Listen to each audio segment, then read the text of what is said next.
Hey, what's up, people? So, it is another beautiful night. Afton's back at her mother's house.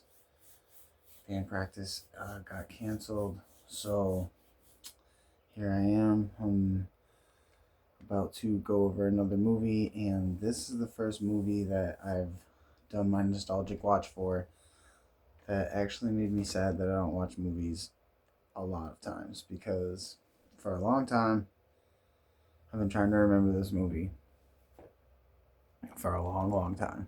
Now, nobody ever seems to remember it, which seems weird because I think it's a fairly popular movie. I'm talking about Barbershop, the OG Ice Cube Barbershop. Um, the reason I've been trying to remember this movie is because it has this running ATM gag that goes through the whole thing. And I just remember thinking it was really funny, and I've always talked about it throughout time.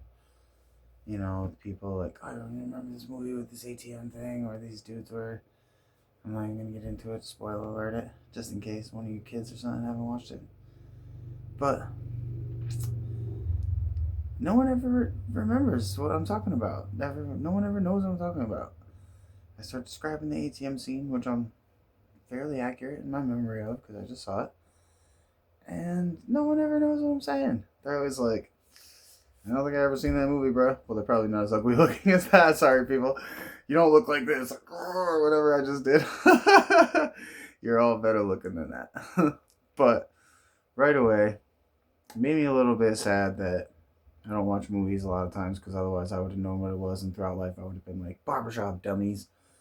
Barbershop it is. Now, this was Barbershop. And you're talking about old enough of a time. This was back when Ice Cube was still trying. Now, if you don't know what I mean, there was a time when Ice Cube was putting all his effort into becoming a serious actor to some degree. Now, I know people say, like, Boys in the Hood, he was just, playing himself, but I've always disagreed with that.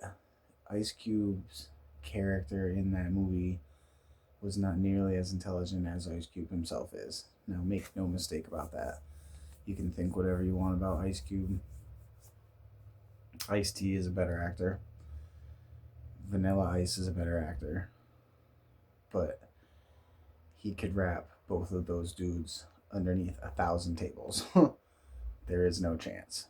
Ice Cube is one of the most underrated mainstream rappers of all time. If you, this is not the video for me to get into this, but if you really looked into it and found out, between how many songs he's written to how many really compelling pieces of lyricism, the guy is he's an excellent writer, far better than his acting talents.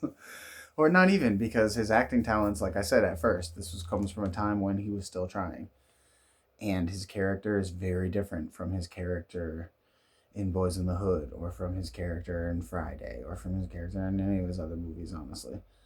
I actually really like his character. I think it's probably closer to his nature as an actual human being. When you watch him in interviews, he is funny, and he is a little bit lighthearted when he talks, but he can be serious when the serious discussion is being had. So, Ice Cube was great in this movie. Cedric the Entertainer was great in this movie. I've loved Eve in this movie. Plus, her little attitude and her little her little fine self. The white dude that can't get anyone in his seat. I mean, I don't know his name as an actor, but he was funny.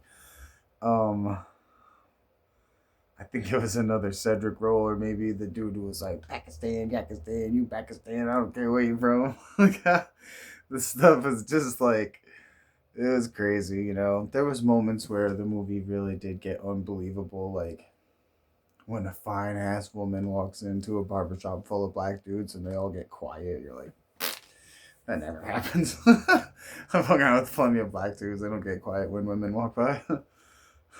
Pretty much none of them. They get loud when women walk by. That's my experience in life. And of course, so do most of the white dudes. So most everyone gets loud when women walk around because they want to get their attention in some way. That's how men are.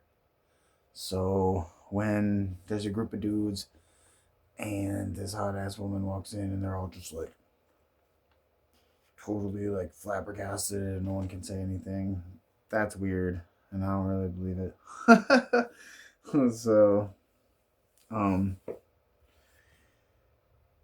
like this movie, as funny and as silly as it is, and it did have elements of funniness and silliness to it, it also had um some seriousness, not only of the importance of a barber, because much and now this is something for men, women, anybody.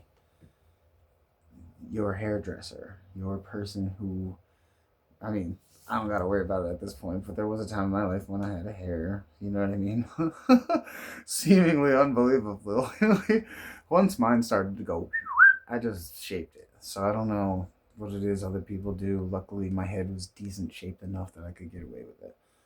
I understand some people have like the peanut head or the too big head, like an alien head or whatever. So you start losing your hair and it freaks you out. I didn't have to go down that route, but when I started to lose my hair, I shaved it. It was earlier than I wish it had been, but oh freaking well. Um, so I don't need to go to a barber anymore, but at the time that I did, or a couple times I wanted my face lined up real nice, I have gone. For certain occasions where I really want it to look good, I have gone to a barber even after being bald. So I can't say that I never go, because a barber will clean you up and line you up real freaking nice, nicer than I can do it myself. You know, when I'm just going to work and doing all these things. But if I'm going to a wedding, I'll go to a barber real quick and have them line me up because they're gonna make it look like where girls go, whoo, look at that, and you're like, oh, yeah, I ain't paying, $40 every time I want someone to line this up because it's so constant. I'm not paying $40 twice a week to have someone line it up. But I'll try to follow theirs as long as I can, and then eventually it starts getting messed up. So a barber can do things not only with your hair that you can't, but they are a source of, they have a way of asking discerning questions that just kind of get you rolling down. I remember having great barbers as a younger kid when I was like, 8, 9 or whatever, and he would take us over to Bully's, was what the place was called. Bullies over there in Moosup, Connecticut. If you got haircuts there, you know what I'm talking about. The dudes were just cool old men, and they had cool stuff to tell you, cool stories, and there was a cool vibe in the place. Like, as a kid, it just felt like you were building a mystery, like Sarah McLaughlin. And I really appreciated my time in those places, listening to those old men talk and just getting a haircut and the way it smelled. And, so everybody has a certain attachment to a barber now, probably even more so in the black community than in the white community, because, that's part of the culture even more. Now, I personally think the melting pot community is American, but more stories for another day. Much like Ice Cube's rapping ability, which is top notch. Um, it's not only about the importance of a barbershop, but it's also about the importance of taking pride in your work, which any person who's a hard worker can also relate to that concept inside of this movie. It's not idealistic to work as hard as you can. It's not impossible to work as hard as you can. It's actually enjoyable to work as hard as you can and to be the best that you can at every single task that you're taking on in your life, even if it's just an art hobby. You just do the best that you can in the time that you're given to utilize your skill there. And if you don't, then you're a fool. So I actually really enjoyed that aspect of it too, because hard work is important to the world and it's important to your soul. As much as you may not think it's important to your soul, I assure you it is. Then the movie starts pushing further, and you think, damn, Eve is fine as hell. God. Oof. And she's one of them women who has barely aged, so she pretty much looks the same. You just check out Eve. She's fine as hell. Love that chick. The ATM skit that runs through the whole thing just ends out perfect. The soundtrack is great. Um, I love the staple singers. So if you got "I'll Take You There" in any movie, I'm cool. I'll run with it. I enjoy it. Um, they had a little eclectic mix of stuff in it, so it wasn't just like heavily laid into one era or anything like that. I thought they mixed it up pretty good. Um, you don't need reparations, you need restraint. The importance of tradition, people over the money. Like, there was actually a moment where the OG was spreading the wisdom, and it literally kind of made my old man ass tear up a little bit. So, you're talking just an excellent film. From start to finish, I thought it was one of those projects that if I, you know, had watched it a couple more times in my life, it would have been one of my higher realms. So I'm